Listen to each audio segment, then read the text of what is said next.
Est-ce que tu as changé ton marketing sur les deux approches? Euh, la première couche, je dirais non. OK.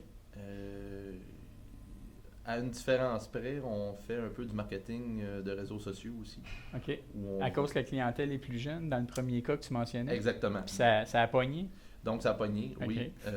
On a généré quand même passablement d'activités. Donc, à vrai dire, on a les deux fronts. Le traditionnel, où ça va être plus les foires commerciales, la représentation directe. On a des réseaux de partenaires qui peuvent faire la représentation.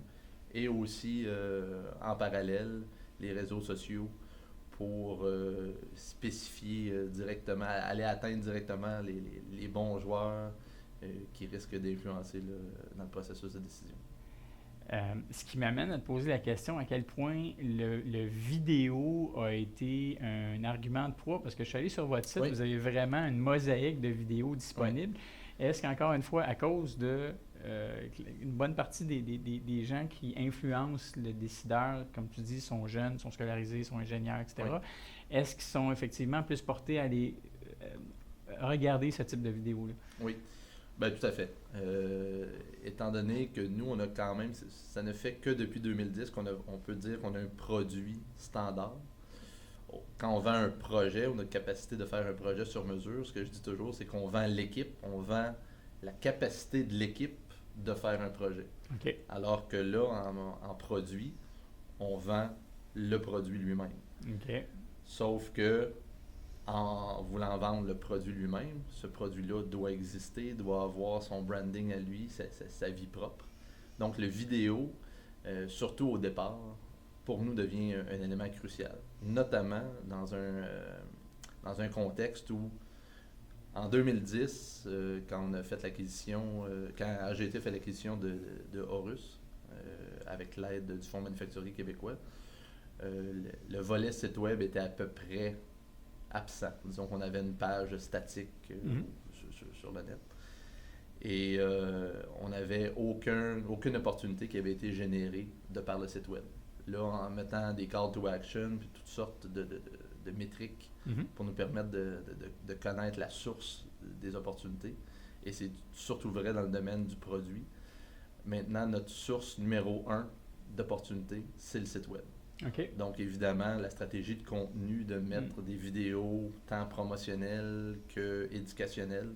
On fait des webinaires où on va assez dans le détail sur l'explication du produit, de ses bénéfices et de ses caractéristiques.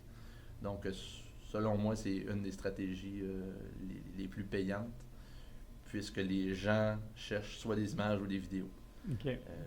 Présentement, le texte sert, une fois que le wow a été fait, là, à mieux comprendre.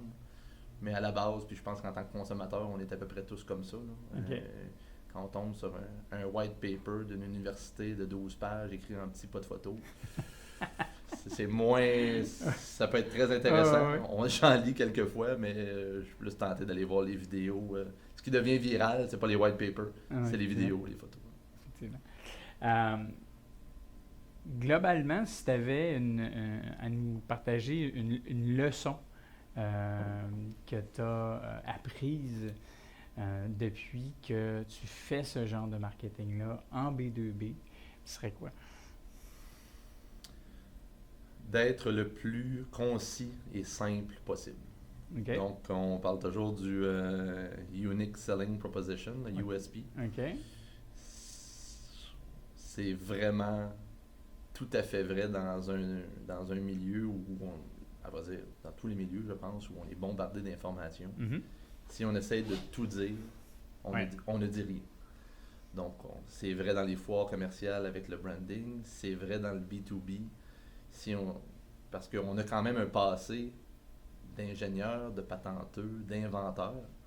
Donc, la plupart de nos projets, entre 1992 et 2010, étaient des projets qui n'existaient pas. On parle d'une page blanche. Donc, c'est tentant de vouloir dire, si tu as une machine en automatisation industrielle, quelle qu'elle soit, viens nous voir, on est capable de l'inventer. Et c'est vrai. Sauf que l'effet de levier est ça demande une relation importante avec le client, ça prend du temps, ça prend du brainstorm, ça prend tout ça. Alors que l'approche produit en B2B, ben là, c'est nécessairement de faire des choix, donc de sacrifier des marchés, de sacrifier de la flexibilité. Autrefois, on pouvait dire elle n'est pas disponible en bleu, mais je te fais en bleu. Ton plafond est de 20 pieds, 15 pieds de haut, notre machine faisait 16 pieds. Je vais regarder si on peut pas changer le design. Autrefois, c'était facile, sauf que c'est pas payant. Donc, en approche produit, de faire des choix, d'être simple et de focusser sur un seul bénéfice. Je pense que ce serait la leçon qu'on a appris. Okay, donc, tu as eu une approche un peu plus produit qu'une approche marché dans ce contexte-là. Tout à fait. OK. L'autre chose que je me demandais, il y a quelques secondes, tu parlais de la génération de leads, c'est-à-dire que ton site web, les call to action, etc. avaient changé ta génération de leads. Une bonne partie de votre chiffre d'affaires est à l'étranger. Oui. OK. Est-ce que tu as dû faire des ajustements dans ton approche marketing entre ce que tu faisais ici puis quand tu as décidé que tu attaquais les marchés étrangers? C'est une bonne question. Outre la langue. OK. Est-ce que ça a été un gros défi, la langue? Non, pas tellement. Non? Okay. C'est quand même... on n'est pas rendu, je pense, au point où on est assez gros pour s'adapter à chacun des marchés comme l'espagnol ou tout ça. Présentement, on est anglais-français. Ouais.